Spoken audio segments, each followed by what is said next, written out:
A sermon for Harvest Festival 2025.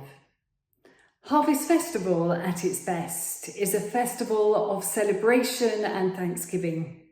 Henry Alford's iconic harvest hymn, "Come ye thankful people come," epitomises the essence of Harvest Festival. But it's not so easy to sing when many at the front line feel far from thankful. Similarly, how could we sing "We plough the fields and scatter" when the soft, refreshing rain didn't fall, when the warmth shriveled the grain, when any thanks for our life, our health and our food seem hollow in the light of threats to a way of life and reduce governmental support for both nature-friendly farming and food production? And so here's the dilemma. For Harvest Festival to be authentic, it must be thankful. For Harvest Festival to be relevant, can it be thankful this year? Do the Gospels give us any guidance as we gather for Harvest Festival in 2025? After disappointing harvests, I often find myself drawn to John chapter 6. In John's telling of the feeding of the 5,000, we're given some insights into the food of the time and place. In response to Jesus' desire to feed those who'd gathered, we learn that bread to feed 5,000 people would cost 6 months' wages.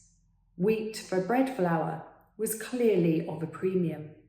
It could have been scarce due to poor harvests, more valuable to sell than to consume, or simply a staple that had become unaffordable for most that season.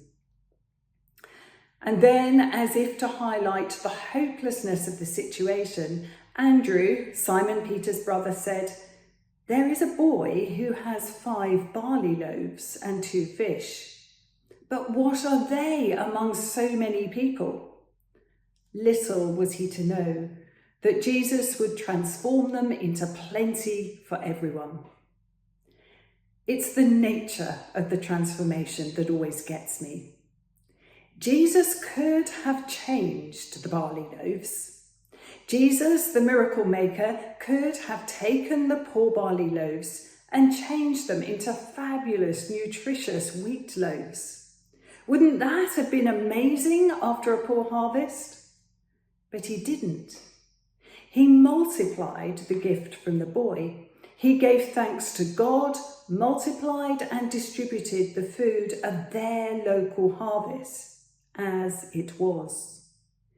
If he'd changed it, it would have belittled the gift and somehow betrayed the reality of that year's harvest of land and sea.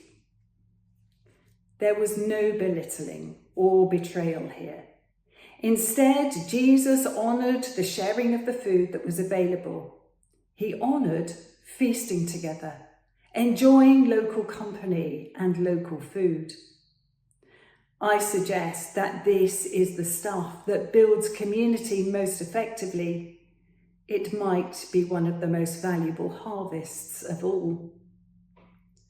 The feeding of the 5,000 is considered one of the pivotal events of the Gospels. There are features that draw us to look backwards and forwards. Those who knew the holy stories of old may well have looked back to God's promise to his people in the wilderness, when for 40 years they were fed with the miraculous manna from heaven. Indeed, in John 6, verse 31, the crowds are asking for this manna again. This is when Jesus draws them to the present pivotal moment in declaring, "I am the bread of life." He then leads them to the future with the Eucharistic foretelling in verse 51. "I am the living bread that came down from heaven. Whoever eats of this bread will live forever." And expanded in verse 56, "Those who eat my flesh and drink my blood abide in me and I in them." This is the moment where the one who provided food for their bodies offers sustenance for their souls too. Harvest festivals provide a pivotal pause in the agricultural calendar too.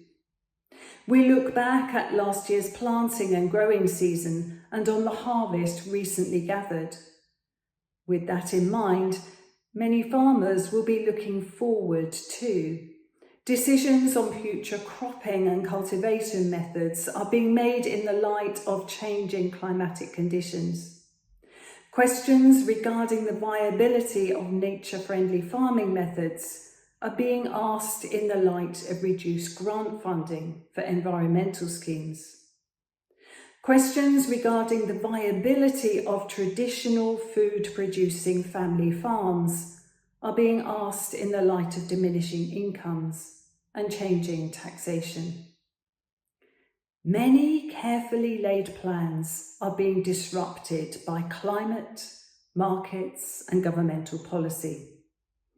These are unsettling times for those whose vocation is to work with creation to feed us. Perhaps this is the Harvest Festival to say to them, let us feed you, with our thanks for persevering, with feasting, friendship and community, and with the spiritual sustenance of the one who said, I am the bread of life. And perhaps this is the Harvest Festival season to sing, I am weak, but you are mighty. Hold me with your powerful hand. Bread of heaven, feed me now and evermore.